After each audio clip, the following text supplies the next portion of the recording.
Benjamin Bloom died on September 13th, 1999, in Chicago at the age of 86. He had spent his career as a researcher in educational psychology. Most people remember him for the taxonomy on the poster in every education school. Some people remember him for one paper. 1984. Educational researcher. 10 pages. He called it the 2 Sigma problem. The finding was this. Bloom and his graduate students ran a series of studies. They divided students into 3 groups.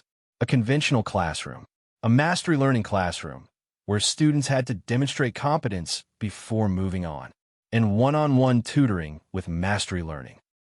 The students in the tutoring group outperformed the conventional classroom students by approximately 2 standard deviations. 2 sigma. That is the gap between the median student and the kid in the top 2%.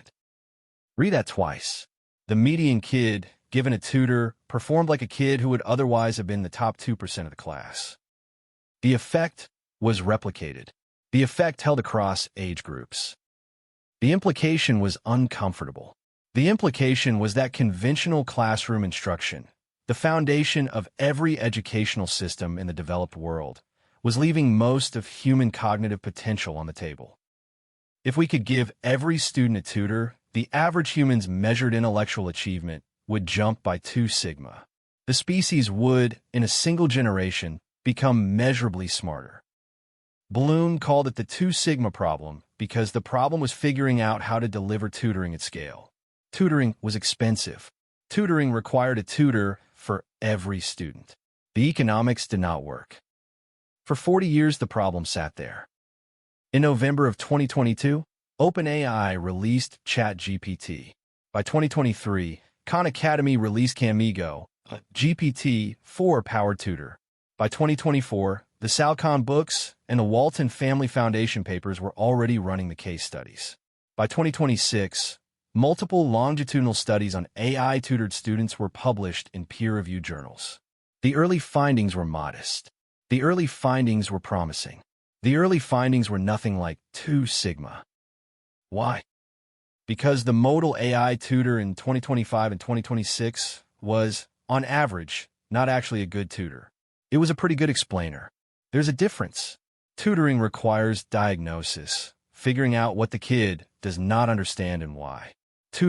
By 2028, the second generation of AI tutors started to crack diagnosis. By 2030, Socratic patience was reasonably solved. By 2035, the AI tutor was, on average, on par with the median human tutor. The 2 sigma effect in 2035 started to land. What does it look like on the ground? A median kid in a public school in Ohio, in 2035, has by default an AI tutor with which she has a multi-year relationship. The tutor knows her. The tutor knows the math and the reading and the questions she asked in 5th grade. The tutor is, in the boring practical sense, never busy. Tuesday at 9 p.m., when she does not get the algebra problem, the tutor is there. The tutor does not give her the answer. The tutor walks her through. By 2038, the National Assessment of Educational Progress shows the largest measured gain in median test scores since the introduction of the SAT in 1926. The kids in the bottom quartile gain the most. The kids in the top quartile, somewhat counterintuitively, also gain. This is the closest thing to a free lunch I'm going to describe in this book. But there is a catch. There are several catches. The catch with motivation. The kid still has to want to learn. The AI tutor cannot make a child want to learn. Motivation, by 2035, is the most expensive thing in education and the thing the AI tutor can least solve. The catch with social formation. School is not only about learning. School is about learning to be in a room with 28 other small humans. The AI tutor does not solve this. The AI tutor, in some configurations, makes it worse because the kid would rather talk to the tutor than to her classmate. The catch with what we mean by smart.